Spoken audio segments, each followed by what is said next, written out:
Hi guys, welcome to Mind Over Matter. Today we're going to be looking at how to do a successful crowdfund raise. So firstly, what's crowdfunding? Crowdfunding is when you actually are raising monies, but doing it through a large audience. So normally when you're doing traditional finance raise, where you're actually picking up from a traditional sort of lending arrangement, you would have a sum of money that you need.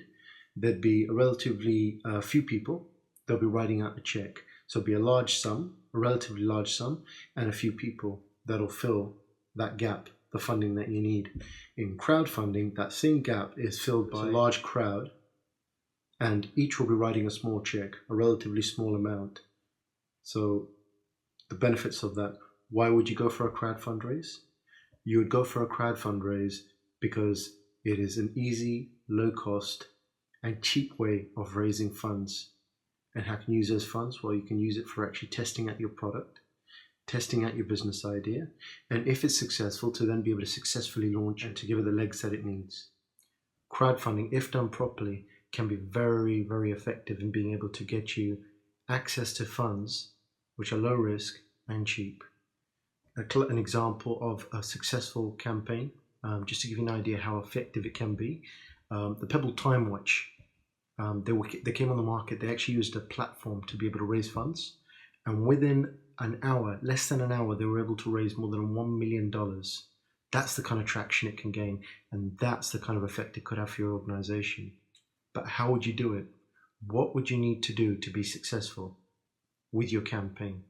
First and foremost, I think the key word here is to understand that it is a campaign. So there are 7 necessary steps. If you cover, will give you very good solid ground to be able to run a successful campaign, to be able to get successful funding for your business. What are those 7 steps? 1, is your business right for crowdfunding? Meaning, is it easy to understand? And ideally, is it a physical product? If it's physical and tangible, easier for the investor to understand. So easier for them to grasp and easier for them to invest into. 2, you should spend time, money, and effort on your campaign.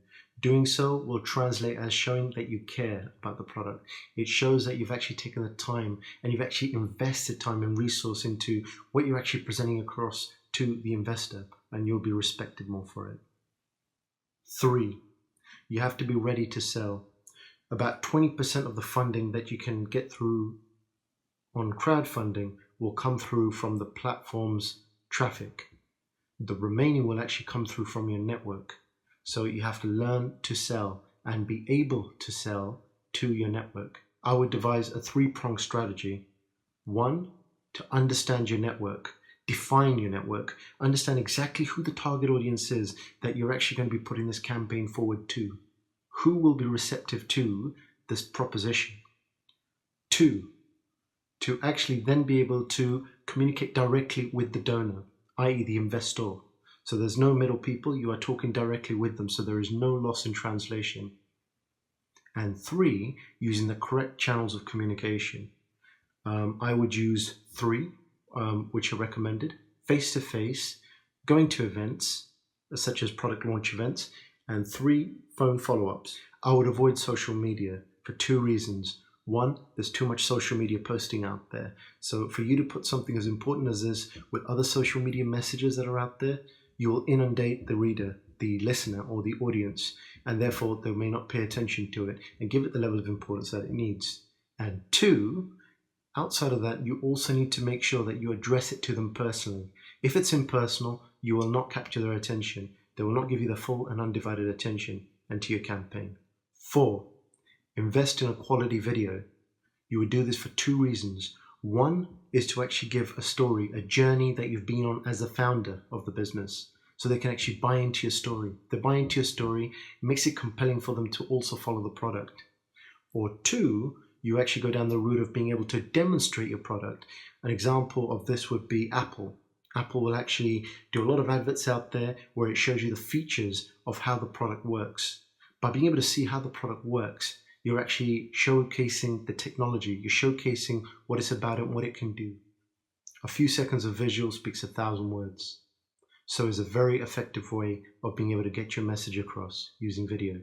And finally, 5, is to be able to partner up with a strategic alliance. So this would be working with blog sites, which will be a very cheap way of being able to roll out and put your name out there on the internet in terms of being easily searchable and creating a bit of a profile, an online presence. So this is where you actually partner up with online, industry-specific blog sites and being able to obviously support them in being able to build content which helps them and also gets your name out there. So obviously it helps you too.